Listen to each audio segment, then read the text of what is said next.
سورۃ البقرۃ مدنیۃ و آیہا 287 بسم اللہ الرحمن الرحیم الف لام میم وسائر الالفاظ التي يتهجأ بها اسماء مسمیاتها الحروف التي ركبت منها الكلم لدخولها في حد الاسم واعتبار ما يختص به من التعريف والتنكير والجمع والتصغير ونحو ذلك عليها وبه صرح الخليل وابو علي وما روى ابن مسعود انه قال من قرأ حرفا من كتاب الله فله حسنة والحسنة بعشر امثالها لا اقول الف لام میم حرف بل الف حرف ولام حرف ومیم حرف فالمراد به غیر المعنى الذي اصطلح عليه فإن تخصيصه به عرف مجدد بل المراد المعنى اللغوي ولعله سماه باسم مدلوله ولما كانت مسمياتها حروفا احدانا وهي مركبة صدرت بها ليكون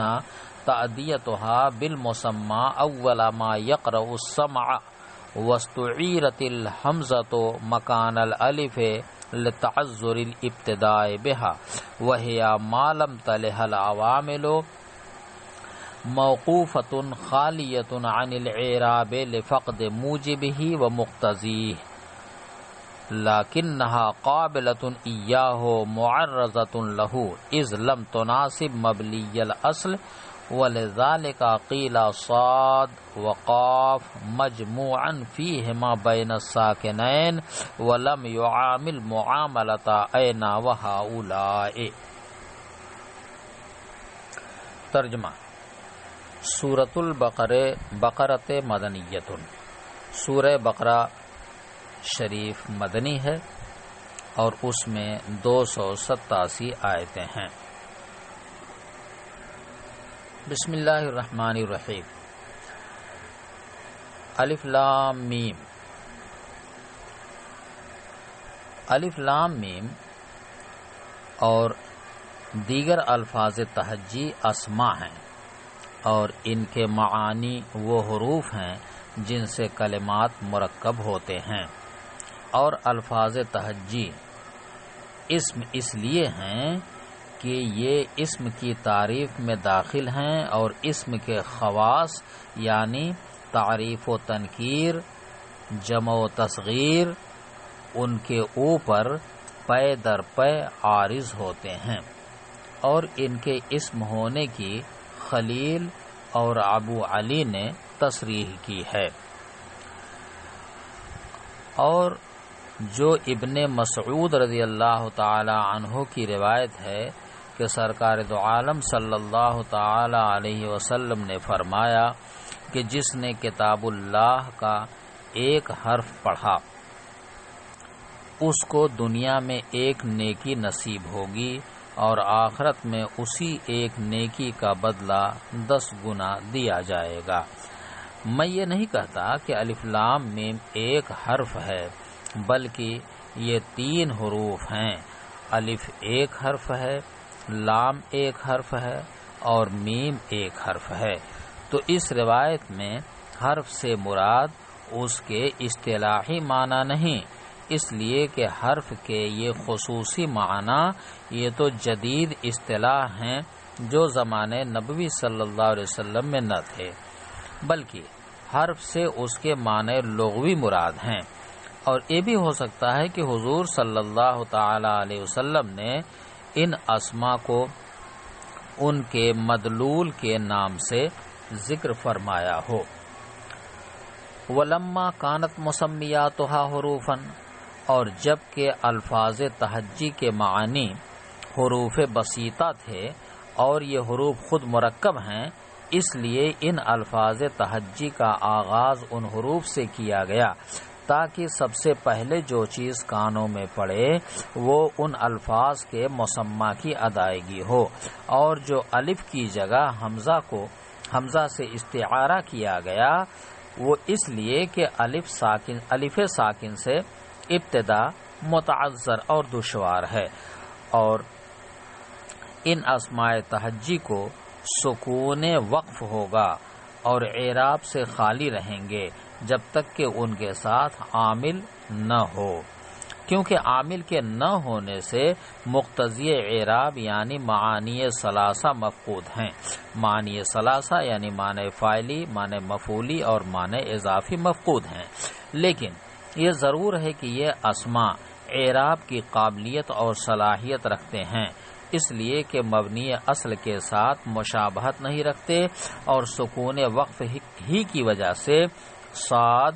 اور قاف بحالت اجتماع ساکنین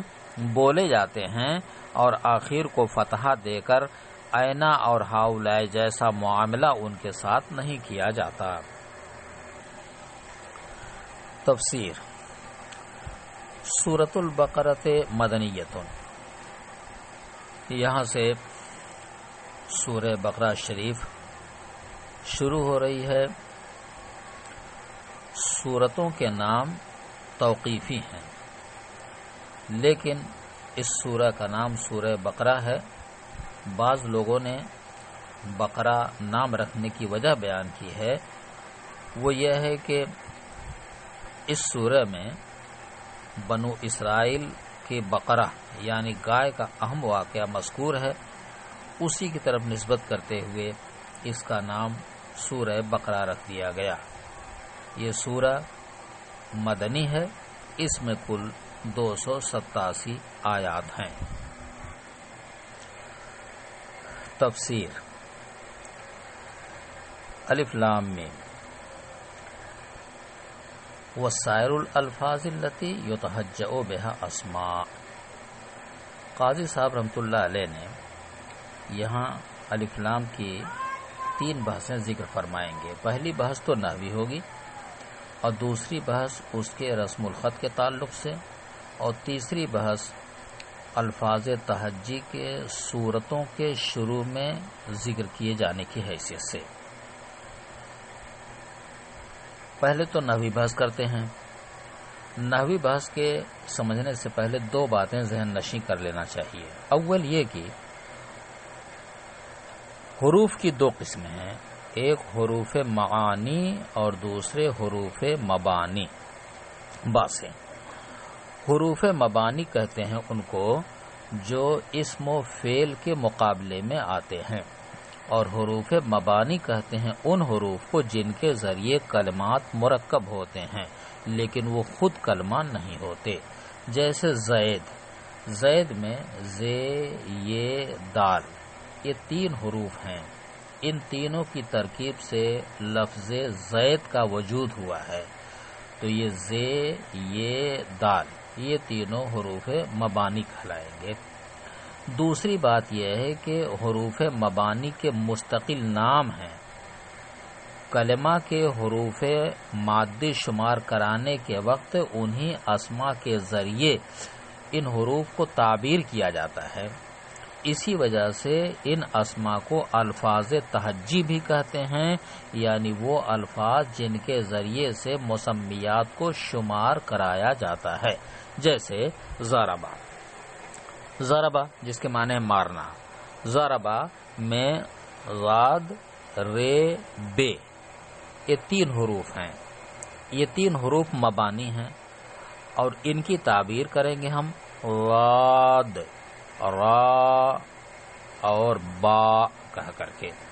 غاد لکھیں گے غاد الف دال، اور را لکھیں گے را الف کے ساتھ، اور با لکھیں گے با الف کے ساتھ۔ یہ اسما ہوئے،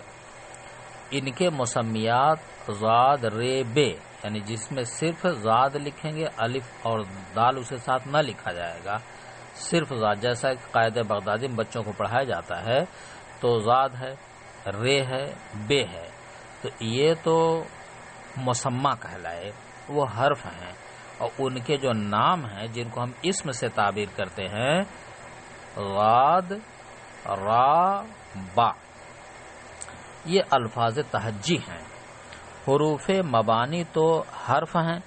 لیکن ان کے اسما یعنی الفاظ تہجی کے بارے میں اختلاف ہے۔ اختلاف یہ ہے کہ آیا یہ اسم ہے یا حرف؟ تو بعض لوگ تو الفاظ تہجی کو حروف کہتے ہیں جیسا کہ آگے آئے گا، لیکن قاضی صاحب رحمۃ اللہ علیہ نے ان کو اسم قرار دیا ہے، فرمایا ہے الف لام میم وسائر الالفاظ التی یتہجأ بہا اسماء، یہ اسما کہا تو انہوں نے اسم قرار دیا، اور دلیل یہ دیتے ہیں کہ اسم ہونے کے لیے 3 چیزیں ضروری ہیں۔ ایک یہ کہ ان پر اسم کی تعریف صادق آئے، دوسرے یہ کہ اس میں اسم کے خواص پائے جائیں، اور تیسرے یہ کہ یہ فعل اور حرف کے مقابل ہو، یعنی اس سے نفی اس کی ہوتی ہو، فعل اور حرف کی۔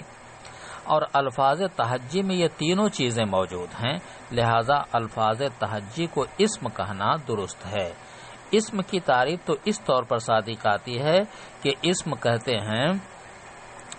اس کو جو معنی مستقل پر دلالت کرے اور تینوں زمانوں میں سے کسی ایک زمانے کے ساتھ وہ معنی مقترن نہ ہو، اور یہ تعریف الفاظ تہجی میں پائے جاتے ہیں۔ یہ تعریف الفاظ تہجی میں موجود ہے۔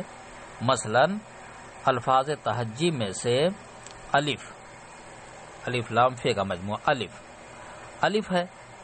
اس کے معنی ہیں الف یعنی صرف سیدھی لکیر کھینچ دی جائے، جیسا کہ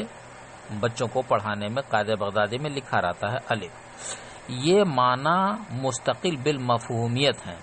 کیونکہ اس کو سمجھنے کے لیے ضم ضمیمہ کی حاجت نہیں پڑتی، یعنی جب ہم الالفو کہیں گے یا الفو کہیں گے تو اس سے مراد وہی سیدھی لکیر ہوگی۔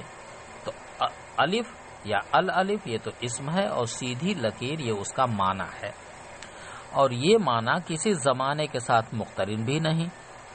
لہذا اسم کی تعریف صادق آئی۔ اور دوسری چیز بھی پائی جاتی ہے، یعنی اسم کے خواص، اس لیے کہ اسم کے خواص ہیں مثلا تعریف و تنکیر، جمع، تصغیر وغیرہ، یہ باتیں الفاظ تہجی میں موجود ہیں۔ تعریف یعنی معرفہ ہونا، جیسے کہتے ہیں الالفو، تنکیر نکرہ ہونا جیسے الفن، جمع جیسے الف کی جمع الفات،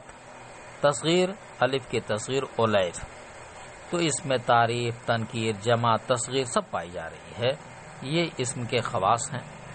اور تیسری چیز یعنی فعل اور حرف کی نفی بھی پائی جاتی ہے، اس لیے کہ جب یہ کہہ دیا کہ الف کے معنی مستقل بالمفہومیت ہیں تو حرف کی نفی ہو گئی،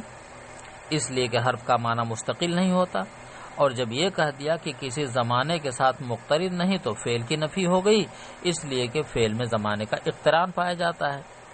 چونکہ الفاظ تہجی کی حرفیت عوام الناس میں زیادہ مشہور تھی، جس کی وجہ سے اسمیت کے بارے میں کچھ خفا ہو گیا تھا، اسی وجہ سے قاضی صاحب رحمۃ اللہ علیہ نے اسم کی تعریف اور اس کے خواص کے انطباق کو ناکافی سمجھا، اور اسمیت کی تائید میں 2 بڑے اماموں کے قول کو بھی ذکر کر دیا۔ ایک امام خلیل نحوی ہیں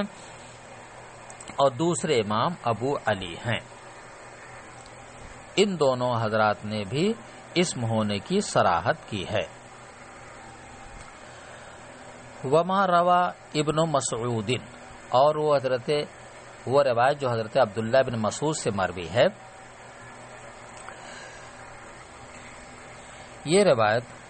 ایک اعتراض کا جواب ہے۔ اعتراض کا خلاصہ یہ ہے کہ قاضی صاحب رحمۃ اللہ علیہ نے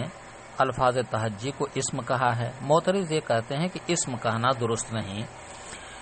کیونکہ اسم کہنا یہ حضور صلی اللہ علیہ وسلم کے قول کے منافی ہے، کیونکہ حضور صلی اللہ تعالی علیہ وسلم نے فرمایا کہ جس شخص نے کتاب اللہ سے ایک حرف پڑھا تو اس کے لیے 1 نیکی ہے، اور 1 نیکی آخرت میں 10 گنا کے برابر ہوگی۔ پھر آپ نے فرمایا کہ میں نہیں کہتا کہ الف لام میم 1 حرف ہے، بلکہ الف 1 حرف ہے، لام 1 حرف ہے اور میم 1 حرف ہے۔ تو دیکھیے حضور نے الف اور لام اور میم جو الفاظ تہجی ہیں ان پر حروف ہونے کا حکم لگایا ہے، لہذا ان کو اسم کہنا درست نہیں ہے۔ قاضی صاحب رحمۃ اللہ علیہ نے اس اعتراض کے جوابات دیے۔ پہلا جواب یہ دیتے ہیں کہ ہم نے جو الفاظ تہجی پر اسم ہونے کا حکم لگایا ہے وہ اس میں اصطلاحی ہے، اور جس حرف کی نفی کی گئی ہے وہ بھی حرف اصطلاحی ہے، اور حضور کے فرمان میں حرف لغوی مراد ہے۔ لغت میں حرف کہتے ہیں طرف کو، کیونکہ تمام اسماء و افعال و حروف طرف لسان سے ادا کیے جاتے ہیں۔ اب ہمارے قول اور حضور کے فرمان میں کوئی منافات نہیں رہی۔ ہاں، یہ بات کہ حضور صلی اللہ تعالی علیہ وسلم کے فرمان میں حرف سے مراد حرف لغوی ہے، یہ کیسے معلوم ہوا؟ تو اس کا جواب یہ ہے کہ جتنی بھی اصطلاحات ہیں سب حضور صلی اللہ علیہ وسلم کے بعد قائم کی گئی ہیں، لہذا حضور کے فرمان میں حرف سے اصطلاحی معنی کیسے مراد ہو سکتا ہے کہ ان کی موجودگی میں ظاہری حیات میں اصطلاحیں قائم نہ کی گئی تھیں، حرف لغوی ہی مراد ہوگا۔ اور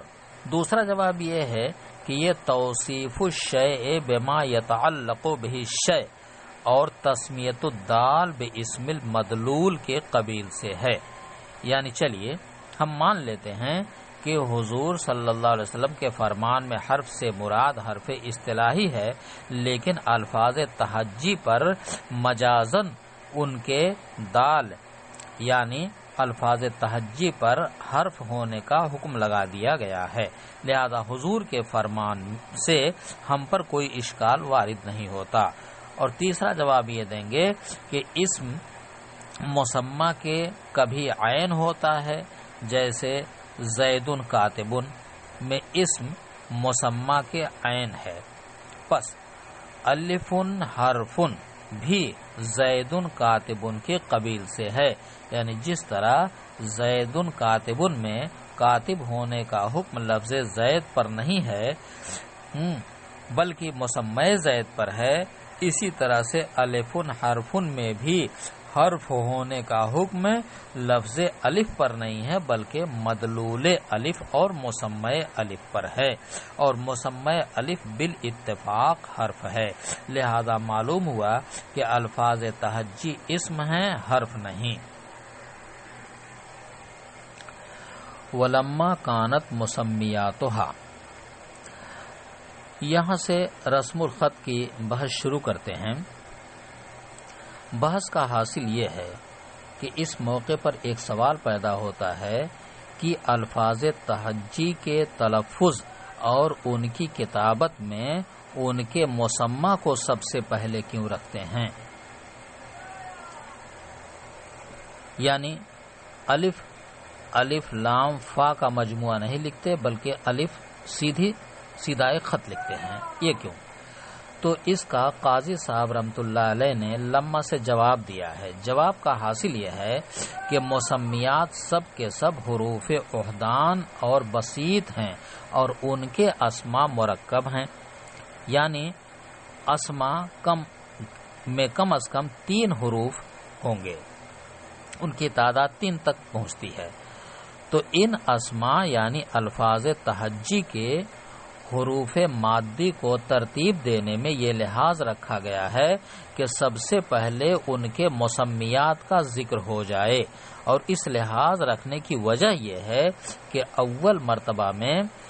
اس مسمى کی ادائیگی سامع کو اس بات پر متنبہ کر دے کہ یہ فلاں حرف کا اسم ہے۔ اب اس پر یہ سوال پیدا ہوا کہ پھر الف کے اندر آپ نے اس بات کو کیوں نہیں ملحوظ رکھا،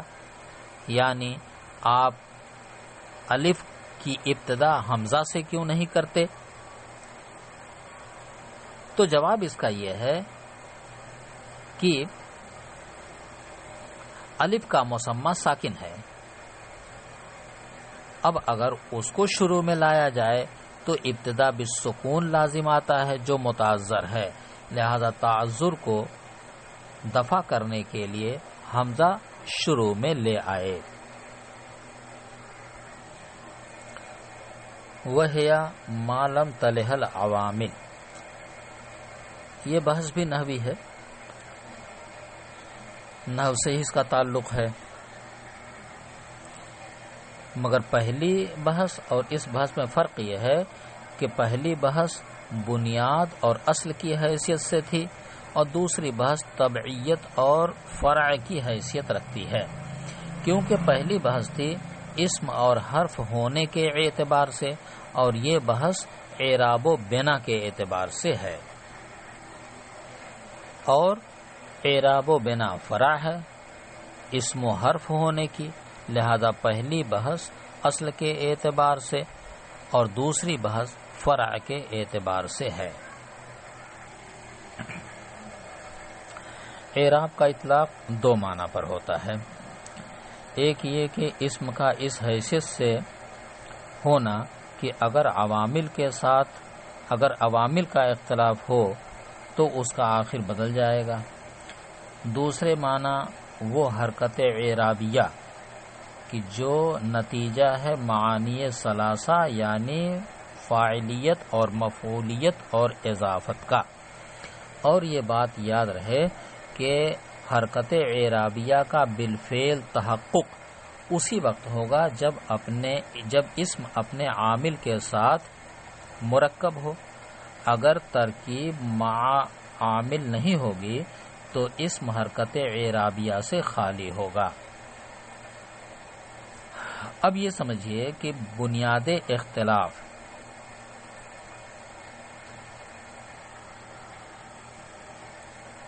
جمہور اور ابن حاجب میں یہ ہے کہ ابن حاجب مورب میں حرکت اعرابیہ بالفعل کا اعتبار کرتے ہیں،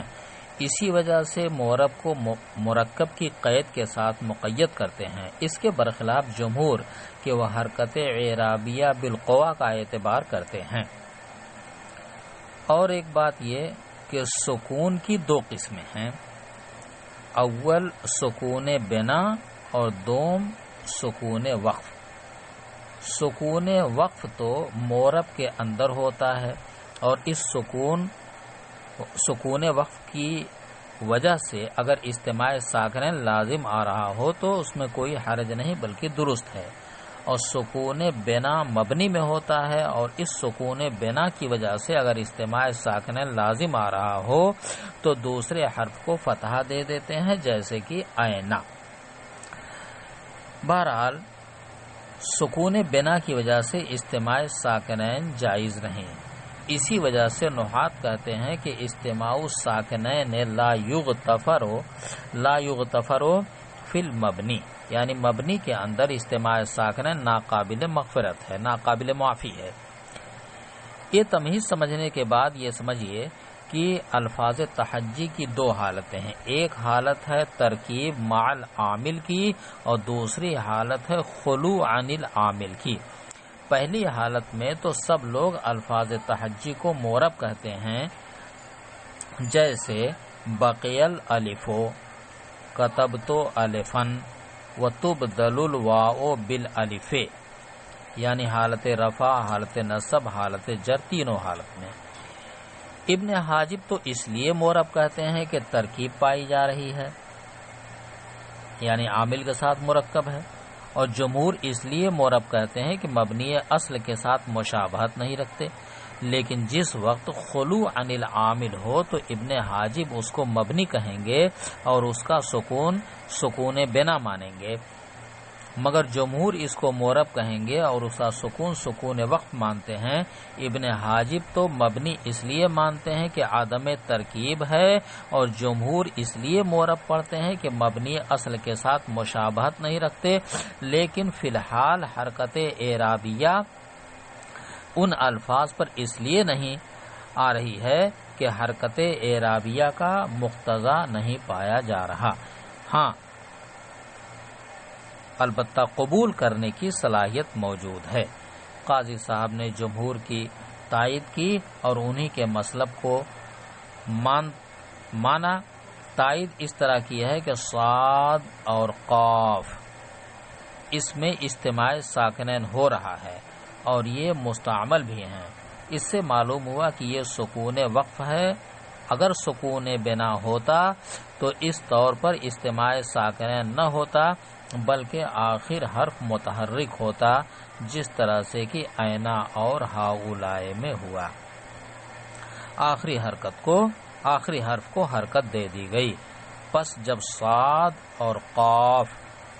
کے ساتھ اینا جیسا معاملہ نہیں کیا گیا تو معلوم ہوا کہ قاف اور صاد مورب ہیں اور اس کے اندر سکون وقف ہے۔